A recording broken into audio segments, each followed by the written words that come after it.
मैं आया हूँ खेत की तरफ दोस्तों, ये टहलते-टहलते, और मैंने सोचा कि अब बैठेंगे बढ़िया हरियाली में और बैठ कर के वीडियो बनाएँगे और साथ में आप लोगों को कुछ एक नई कहानी के साथ मैं आप लोगों को मोटिवेट भी कराऊँगा।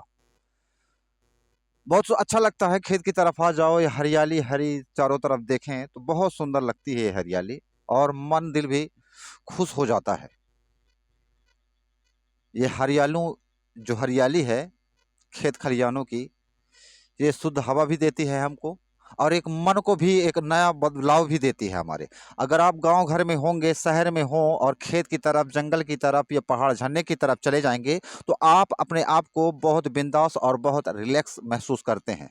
सही है कि नहीं, पहले बताइए आप हमेशा अंदाजे होंगे कि जब भी आप खेत की तरफ जाएं, हरियाली की तरफ जाएं, झरने, पहाड़, नदी, तालाब की तरफ जाते हैं तो हमेशा आप बिल्कुल रिलैक्स फील महसूस करते हैं।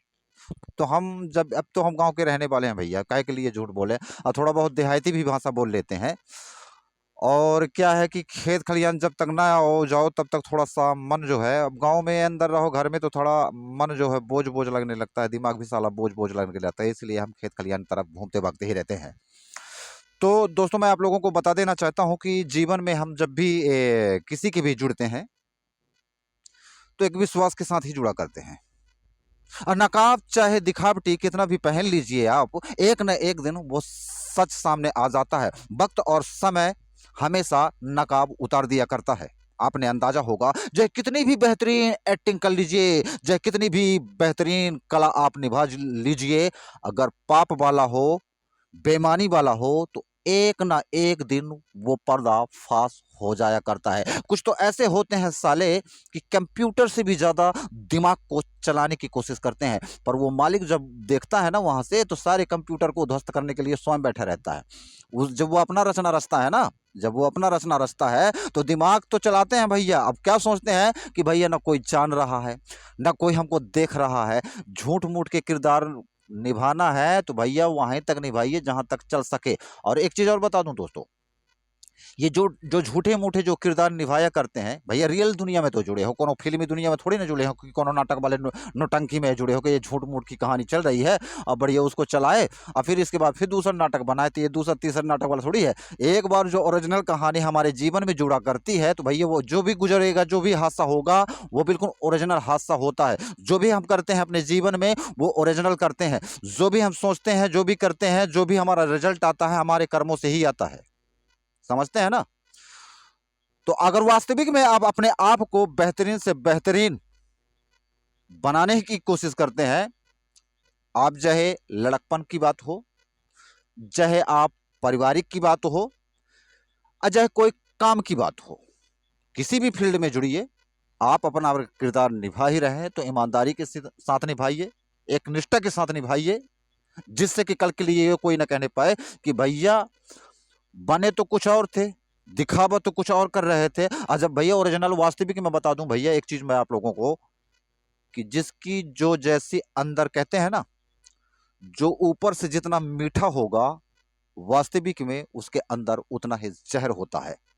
सच बोलने वाला कड़वा तो जरूर होता है, करेले से भी ज्यादा, नीम से भी ज्यादा होता है, पर रियल में सच बोलने वाला ही को घर में घर के ही लोग कहेंगे, और लोग तो नहीं कहेंगे कि भैया कि ये ऐसा है। और कुछ मतलब उसके रिलेशन से जुड़े होंगे, उनको थोड़ा सा कड़वा लगेगा, बाकी लोगों को कड़वा नहीं लगेगा। तो इसलिए कहता हूं दोस्तों कि जब भी आप कोई भी नकाब पहनिए या कोई भी किरदार आप निभाइए तो एक ईमानदारी के साथ निभाइए, किसी के जीवन के साथ खिलवाड़ मत करिए। अगर किसी रिश्ते में आप जुड़े हैं, शादी विवाह वाले रिश्ते में जुड़े हैं, तो ईमानदारी वाला गेम रखिएगा, क्योंकि आप जिस्म के टुकड़े टुकड़े कर दीजिए उसे कोई गम नहीं होगा।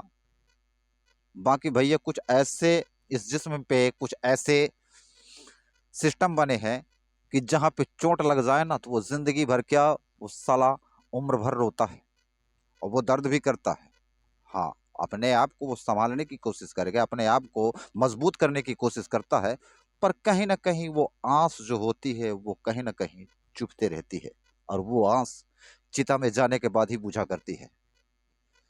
तो ये किसी की भी कहानी हो सकती है। मैं अब उन लोगों को थोड़ा सा बुरा लगेगा भैया जिसकी अब रियल कहानी होगी, और रियल कहानी हर किसी के साथ होती है, कोई ना कोई घटना हर किसी के साथ घटती है, तो इसीलिए कहते हैं भैया कि अभी जो कर रहे हो ना तो सतर्क रहिएगा। अब पाप का घड़ा भैया सबका फूटता है, और जब फूटता है तो बुरा लगता है। भैया बुरा क्यों लगता है? तो काम ऐसा ना करो ना कि बुरा लगे है। तो हम बता दिए भैया कि जब भी बढ़िया जियो तो जिंदगी में अपने बिंदास जिए और बेहतरीन मेहनत करिए। आप कभी भी कहीं भी किसी भी फील्ड में जाइए, आप अपनी ईमानदारी को रखेंगे, अपनी निष्ठा के साथ करेंगे तो कभी भी किसी फील्ड में फैल होते भी है, फिर भी आपका हिम्मत और मनोबल कभी कमजोर नहीं पड़ना चाहिए। मैं आप लोगों से यही कहूंगा कि चाहे साला कितने भी बड़े बड़े चट्टान गिर जाए ना, उनको सह करके आप गुजरने की कोशिश और ताकत रखिएगा दोस्तों। चलिए, अगर मेरी वीडियो अच्छी लगे तो लाइक सब्सक्राइब जरूर करिएगा। थोड़ा सा कुछ कहानियों को, कुछ चैप्टरों को बीच में रखना चाहता हूं और रखता रहूंगा। और साथ में चलते चलते एक वर्ड फिर बोलूंगा, दिखावटी नकाब मत पहनिए। वक्त और समय जब तमाचा मारता है तो सारे पर्दा फास हो जाया करते हैं। तब तक के लिए नमस्कार दोस्तों। अगर मेरी वीडियो अच्छी लगे तो लाइक सब्सक्राइब जरूर करिएगा, लोगों को शेयर भी करिएगा और कमेंट भी करके हमें जरूर बताइएगा। तब तक के लिए जय हिंद।